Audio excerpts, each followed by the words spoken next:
Okay, മധു കൊട്ടാരക്കര കൂടി അമേരിക്കയിൽ നിന്ന് ചേരുകയാണിപ്പോ. SKN നമ്മൾ തന്നെ ഫെബ്രുവരി മാസങ്ങളിൽ തുടർച്ചയായി റിപ്പോർട്ട് ചെയ്തതാണ് ഈ യുദ്ധം 8 ആഴ്ച വരെ നീണ്ടുപോകാൻ, പരമാവധി 8 ആഴ്ച എന്ന് പറഞ്ഞാണ് തുടർച്ചയായിട്ട് റിപ്പോർട്ട് ചെയ്തത്. തന്നെയുമല്ല, ആണവ ചർച്ചകൾ നടക്കുമ്പോൾ അമേരിക്ക മുന്നോട്ട് വെച്ച ഡിമാൻഡ്സുകൾ ഇപ്പോഴും നമ്മൾ പഴയ വാർത്തകൾ പരിശോധിച്ചാൽ കാണാൻ പറ്റും. അവിടുത്തെ ആണവ പദ്ധതി ഉപേക്ഷിക്കണം, സിവിലിയൻ ആണവ പദ്ധതി മുന്നോട്ട് കൊണ്ടുപോകാം എന്നായിരുന്നു അമേരിക്ക പറഞ്ഞിരുന്നത്. അതുമാത്രമല്ല, ഖമേനിയുടെ ഭരണകൂടം മാറണം.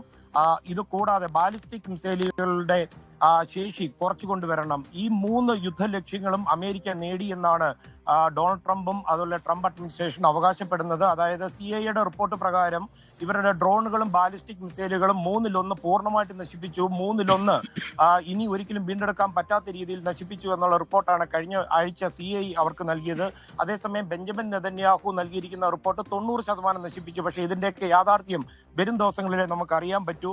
ഇത് ആദ്യമായിട്ടാണ് ആർട്ടിഫിഷ്യൽ ഇന്റലിജൻസ് ഉപയോഗിച്ച ഒരു യുദ്ധത്തിൽ പെന്റഗൺ ഏർപ്പെടുന്നത്. അതുകൊണ്ട് തന്നെ മറ്റുള്ള യുദ്ധങ്ങളുമായിട്ട് നോക്കുമ്പോൾ മിനാബ് എന്ന് പറയുന്ന ഒരു അപകടം നമ്മുടെ മുന്നിൽ ഒരു കണ്ണീരായിട്ട് നിൽക്കുമ്പോഴും ഏറ്റവും കുറവ് കാഷ്വാലിറ്റീസോട് കൂടി പ്രിസൈസ്ഡ് ആയിട്ട് ഏതാണ്ട് 15,000 മുതൽ 20,000 വരെ സൈനിക കേന്ദ്രങ്ങൾ അല്ലെങ്കിൽ അവരുടെ മറ്റ് കേന്ദ്രങ്ങൾ തകർത്തതായിട്ടാണ് പെന്റഗൺ അവകാശപ്പെടുന്നത്. ഇതിന്റെ യുദ്ധത്തിന്റെ ചെലവ് ഒരു ദിവസം $1 ബില്യൺ എന്ന് പറഞ്ഞാൽ ആദ്യത്തെ എസ്റ്റിമേറ്റ് 50 ബില്യന്റെ വളരെ താഴെയാണ്. ഓർക്കണം, അമേരിക്കയുടെ ആനുവൽ ബജറ്റ് $1 ട്രില്യൺ ആണ്. ടോമഹോക്ക് മിസൈലിന്റെ എണ്ണത്തിന്റെ ഉപയോഗം 850 ടോമഹോക്ക് മിസൈലുകളാണ് അമേരിക്ക ഇതുവരെ ഉപയോഗിച്ചിട്ടുള്ളൂ. ഏതാണ്ട് 4,000 അവരുടെ സ്റ്റോക്ക് ഉള്ളത്.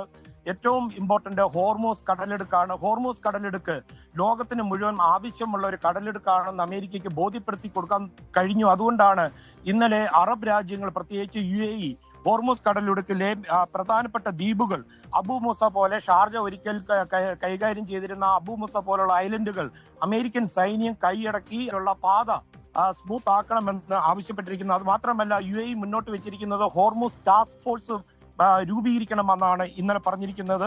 അത് മാത്രമല്ല, അയൽ രാജ്യങ്ങൾക്ക് അമേരിക്ക മുമ്പ് സൂചിപ്പിച്ചതുപോലെ ആരെങ്കിലും പ്രൊവോക്ക് ചെയ്താൽ അവരെ അറ്റാക്ക് ചെയ്യാൻ മടിക്കാത്തൊരു രാജ്യമാണ് ഇറാൻ എന്ന് ഈ ഒരു യുദ്ധത്തിലൂടെ ട്രംപിന് അത് കാണിച്ചു കൊടുക്കാൻ തുടങ്ങി.